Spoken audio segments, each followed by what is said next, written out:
The banking Guru channel में आपका स्वागत है। हमने अपनी लास्ट वीडियो में एनालिसिस में देखा था कि बैंकों के जो फर्स्ट क्वार्टर के रिजल्ट्स आने वाले हैं वो या तो फ्लैट रहेंगे या म्यूटेड रहेंगे और उसकी वजह से कुछ बैंकों के शेयर्स करेक्ट भी कर सकते हैं और अगर शेयर मार्केट भी करेक्ट करती है तो कुछ बैंकों के शेयर्स नीचे भी आ सकते हैं, एक रीजनेबल वैल्यूएशंस पे हमें मिल भी सकते हैं। If that be the case, which are the best banks which are available to us at a very reasonable valuations जो हमें अपने पोर्टफोलियो में रखने चाहिए, खरीदने भी चाहिए और उसको और ऐड भी करना चाहिए। तो दो तीन कैटेगरी में हम बैंकों के शेयर्स को एनालाइज करते हैं। एक तो जो लार्ज प्राइवेट सेक्टर बैंक्स हैं जैसे HDFC, ICICI, एक्सिस, उसको हम कैटेगराइज कर सकते हैं और we will see to it कि क्या स्टेट बैंक को भी उसी कैटेगरी में हम डाल सकते हैं। और सेकंड कैटेगरी है public sector banks, medium public sector banks, Punjab national bank, bank of Baroda, Canara bank, एक ये कैटेगरी में हम देखेंगे। और एक तीसरी कैटेगरी है छोटे बैंकों की, बंधन bank, AU small finance bank, federal bank, IDFC first bank. इनका हम देखते हैं कि उनमें से हम कौन सा शेयर अगर लेना हो तो हम उसको ले सकते हैं। तो let us start with the bigger banks. दो क्राइटेरिया है हमारा ये डिसीजन लेने के लिए कि हमें कौन सा अच्छा शेयर है और उस अच्छे शेयर कौन सी रीजनेबल वैल्यूएशंस पे अवेलेबल है और हमें उसको अपने पोर्टफोलियो में ऐड करना है। पहला है हमें उसका देखना है कि PE रेशो उसकी क्या है।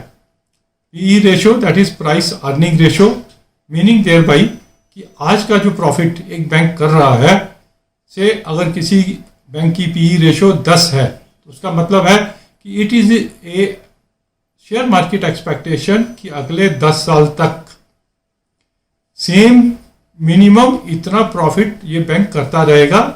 मीनिंग अगले 10 साल का प्रॉफिट अगर वो सेम करता है तो उसके करंट शेयर प्राइस में वो इनकॉर्पोरेट होके आ जाता है। PE ratio means how far we expect the bank to perform in future at this level of profitability. तो ज्यादा PE रेशो का मतलब है कि मार्केट ने बहुत ज्यादा उसको पॉजिटिवली लिया हुआ है। कम PE रेशो का मतलब है कि फ्यूचर में अभी बहुत ज्यादा नहीं दिख रहा है, एक रीजनेबल ही दिख रहा है। तो शुरू करते हैं। और सेकंड जो हम देखना चाहेंगे वो है कि प्रोविजन कवरेज रेशो बैंकों की क्या है। जिस बैंक की प्रोविजन कवरेज रेशो ज्यादा होगी मतलब उसको अब बहुत ज्यादा प्रोविजंस नहीं करनी पड़ेंगी। जिनकी प्रोविजन कवरेज रेशो कम होगी उनको अभी भी अपने NPAs को, बैड लोन्स को और NPA बढ़ने वाले जो हैं उनको कवर करने के लिए और प्रोविजंस करनी पड़ेंगी। उनका प्रॉफिट थोड़ा सा स्ट्रेस्ड होके आ सकता है। तो लेट अस स्टार्ट।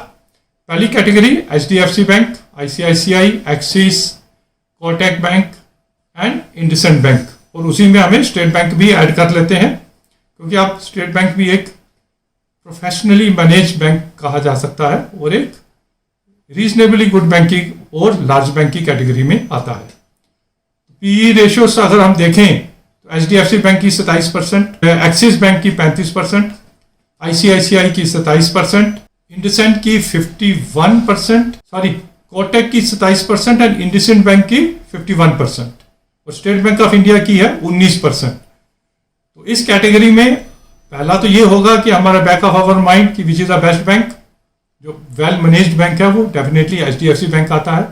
और वैल्यूएशन के हिसाब से अगर PE रेशो 27 की है तो हम HDFC बैंक को ऐड कर सकते हैं। एक्सिस बैंक को नहीं कर सकते हैं क्योंकि ऑलरेडी वो 35 की PE रेशो पे होने की वजह से ऑलरेडी थोड़ा कॉस्टली है। और इन सब में इस कैटेगरी में जो चीपेस्ट हमें दिखता है वो स्टेट बैंक ऑफ इंडिया दिखता है, वो जो सिर्फ 19 PE पे है। वो क्यों है? क्योंकि उसके ऊपर पब्लिक सेक्टर बैंक का टैग लगा हुआ है। अगर हम ये मान के चलें कि despite being a public sector bank it is a properly managed, तो हम इसको बेटर PE दे सकते हैं और इसमें एक्सपेक्टेड इंक्रीज ज्यादा हो सकती है। तो HDFC bank our first choice, state bank of India is our second choice. Whenever इनके रेट्स अगले 3 महीने में करेक्ट होंगे तो हम उसको ले सकते हैं। सेकंड कैटेगरी आते हैं पब्लिक सेक्टर बैंक्स। पीएनबी की PE ratio 66, bank of Baroda की पीई रेशो 51, कैनरा बैंक की पीई रेशो है 10 और पंजाब सिंध बैंक की तो लॉस में होने की वजह से पीई रेशो नहीं है। तो अगर इन 3-4 बैंकों को देखें जो मर्ज भी हुए हैं और रीजनेबली लार्ज बैंक बन रहे हैं, तो इनमें हमें कैनरा बैंक ही बेस्ट लगता है। हमने कैनरा बैंक के जब रिजल्ट्स भी एनालाइज किए थे तो हमने देखा था कि उन्होंने अपना प्रोविजन भी इंक्रीज किया था, पीसीआर भी अपना इंक्रीज किया था और एक रीजनेबल प्राइस पे भी ये मिल रहा है। तो Canara bank out of this whole lot, Canara bank is our choice. अगर हम इसको करेक्शंस पे लेना चाहें, इससे 150 के करीब अगर आता है तो हम उसको ले सकते हैं। थर्ड कैटेगरी में हमने कैटेगराइज किया है स्मॉल बैंक्स को। बंधन बैंक जिसकी पीई रेशो है 23, एयू स्मॉल फाइनेंस बैंक की है 26, फेडरल बैंक की है 11 पीई रेशो, यस बैंक की लॉस होने की वजह से नहीं है और उज्जीवन स्मॉल फाइनेंस बैंक की पता नहीं क्यों 610 आ रही है, विच इज़ वेरी हाई। तो इन सब को अगर हम देखें तो मुझे तो फेडरल बैंक जो है 11 पीई पे ठीक लगता है, अगर उसकी मैनेजमेंट रीजनेबली ओके है एंड इफ वी एक्सपेक्ट कि वो आगे जाके अच्छा ग्रो करता रहेगा। बट जैसे हमने पहले कहा, इन सब का हमें पीसीआर भी देखना पड़ेगा, प्रोविजन कवरेज रेशो भी देखनी पड़ेगी। हमने देखा था कुछ बैंकों की पीसीआर समवेयर नियर 60 थी और कुछ बैंकों की समवेयर नियर 80 थी। उसको देख के जिन बैंकों की पीसीआर 80 या 80 के नज़दीक है और पी रेशो 11, 12, 15 तक है, हम उस बैंक को अपना ऐड कर सकते हैं। बट ये हमारा एनालिसिस एक छोटा सा एनालिसिस ओनली 2 पैरामीटर्स के बेस के ऊपर है। There are so many other factors which play at the time of deciding कि ये बैंक का शेयर कितना ग्रो करेगा, उनको भी हमें नजर में रखना है।